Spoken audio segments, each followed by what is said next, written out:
और जनता बखूबी समझ भी रही है और जवाब आपको 24 में भी मिलेगा। और एनसीपी ही पूरे देश में ऐसी पार्टी है जो यहाँ के जनता को, यहाँ के लोगों को, यानी सीमांचल के लोगों को उसका हक और हुकूक दिला सकती है। तो सर ये बताइए कि क्या आप लोग पार्टी विस्तार के लिए यहाँ पर कुछ खास कार्यक्रम किए या फिर? सीमांचल के साथ साथ अररिया की जो अवाम है हमें पूरा यकीन है। और तो मैं अगर अररिया आया हूँ तो मैं किसी धर्म विशेष जाति समूह के लिए नहीं आया हूँ।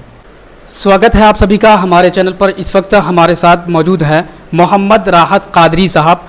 आपको बताते चले कि मोहम्मद राहत कादरी साहब जो है नेशनलिस्ट कांग्रेस पार्टी बिहार के प्रदेश अध्यक्ष हैं।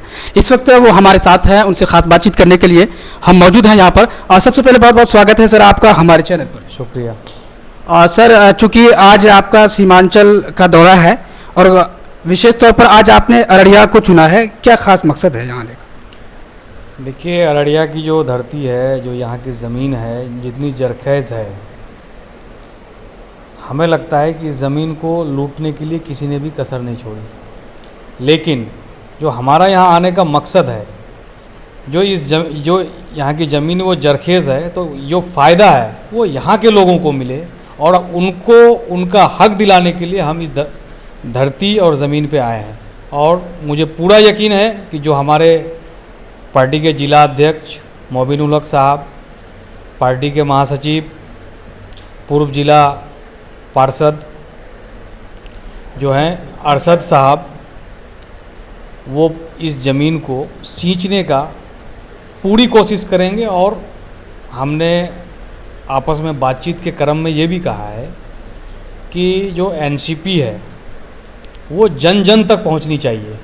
और एनसीपी ही पूरे देश में ऐसी पार्टी है जो यहाँ के जनता को, यहाँ के लोगों को, यानी सीमांचल के लोगों को उसका हक और हुकूक दिला सकती है।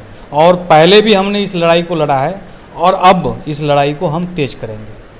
लगातार आप सभी ये देखे होंगे कि जो भी नेतागण आते हैं वो लगभग सीमांचल की राजनीति पर काफ़ी चर्चा करते हैं। आज इनका एक खास मकसद था यहाँ पर आने का।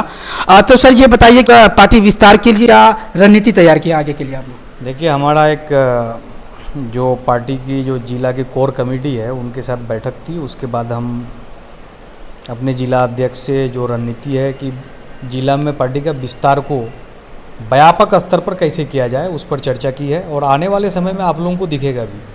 और इसके लिए प्रदेश जो है, जो प्रदेश की यूनिट है वो पूरी तरीके से कटिबद्ध है। और जिला अध्यक्ष जी जो हमारे मोबिनुल हक साहब हैं, हम उनको ताकत देंगे। और जो उनकी ताकत है और यहाँ की जो जनता एनसीपी के प्रति प्यार को पहले भी दिखाई है और हम चाहेंगे कि उनका प्यार हमको और ज़्यादा प्राप्त हो।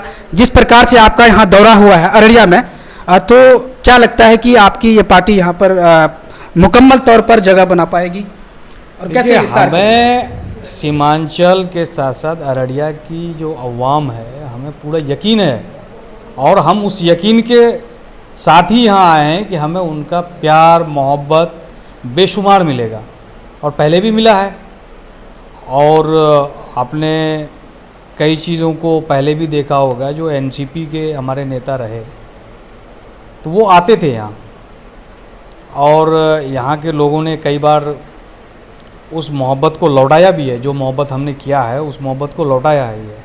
लेकिन बीच में कुछ जो गैप रही है उस गैप को मिटाने के मकसद से हम आए हैं। और हमें पूरा यकीन है कि वो गैप अब यहाँ कभी नहीं रहेगी और पार्टी पूरी ताकत के साथ आने वाले लोकसभा चुनाव और 2025 के विधानसभा चुनाव में यहाँ के जनता के मकसद, हक, हुकूक को पूरा करने के लिए ताकत लगाएगी। सभी पार्टियों की कुछ उद्देश्य हुआ करती है, तो लगभग सभी अपने अपने स्तर से कार्य भी करते हैं। आपकी जो पार्टी है उसका मूल उद्देश्य क्या है?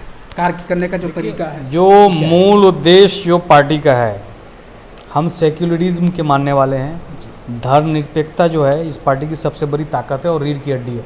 और 1999 से जब पार्टी बनी है हमने उस मूल विचार को कभी नहीं छोड़ा है और उस विचार के साथ आगे बढ़ रहे हैं। और पूरे देश का प्यार मिला है पार्टी को। और जहाँ तक बिहार की बात है, बिहार में राजनीतिक परिवर्तन भी हमारा मूल मकसद है और हम बिहार में राजनीतिक परिवर्तन को देखना चाहते हैं। और उसकी लहर को हम इस प्रकार से पैदा करेंगे कि जो बिहार की वर्तमान सत्तासीन लोग हैं, इनको आने वाले समय में समझ आएगा कि राष्ट्रवादी कांग्रेस पार्टी यानी नेशनलिस्ट कांग्रेस पार्टी क्या करने वाली है, ये दिखेगा। क्या आपकी पार्टी बिहार के सभी जिलों में जो है वो कार्य करना चाहती है? दूसरी बात यह है कि आने वाले जो 24 का चुनाव है, क्या उसका भी कुछ इरादा है, बताएंगे? देखिए, हमारी पार्टी के जो राष्ट्रीय अध्यक्ष आदरणीय अजीत दादा पवार महाराष्ट्र सरकार में बीजेपी के साथ उप मुख्यमंत्री हैं। जो एकनाथ शिंदे जी की सरकार है उसमें उप मुख्यमंत्री हैं। तो इस वक्त हम महाराष्ट्र में एनडीए के घटक दल के रूप में कार्य कर रहे हैं और यही स्थिति हमारा मानना है कि देश भर में आने वाले समय में रहेगा। तो एनडीए के सहयोगी होने के नाते आपको मालूम है कि एनडीए की जो भी सहयोगी हैं वो विकास की राजनीति करते हैं, कोई धर्म की राजनीति नहीं करते हैं। तो मैं अगर अररिया आया हूँ तो मैं किसी धर्म विशेष जाति समूह के लिए नहीं आया हूँ। यहाँ के लोगों की जो लड़ाई है, जो लड़ाई में जो मेन लड़ाई है वो पलायन है, उसको ख़त्म करना है। यहाँ में इंडस्ट्रीज़ को लगाना है। यहाँ पे एजुकेशन का बहुत अभाव है। जो क्वालिटी एजुकेशन यहाँ के बच्चों को मिलनी चाहिए वो नहीं मिल पाया है। तो हम प्रयास करेंगे कि अगर हमारी सरकार, ये सत्ता को तो पलटना हमारा मुख्य उद्देश्य है ही, जब हमारी सरकार यहाँ स्थापित हो तो जो हमने बताया उस मुद्दे पे हम काम करेंगे, उसके लिए कटिबद्ध है। आज विशेष तौर पर आपका दौरा अररिया हुआ है। अररिया सहित पूरे बिहार वासियों के लिए आपकी ओर से क्या संदेश? बिहार वासियों से हमारी यही अपील है कि जातिगत जनगणना के माध्यम से, और वो झूठा जातिगत जनगणना के माध्यम से जिसका रिकॉर्ड प्रॉपर सही नहीं है, जो वर्तमान की गठबंधन की सरकार माहौल बनाने का प्रयास कर रही है। एक सवाल भूल गए थे, हम पूछना चाहते हैं आपसे। अभी वर्तमान में आप बिहार की राजनीति को किस नज़रिए से देखते हैं, इस पर क्या राय है? देखिए, ये तो लूट और खसोट की सरकार है, तो लूटने वालों पर हम क्या कहेंगे? और मेरे पास लूटने वालों के लिए कोई शब्द भी नहीं है। इनको जवाब जनता देगी, जनता के जवाब का इंतजार करिए। मैं क्या जवाब दूंगा?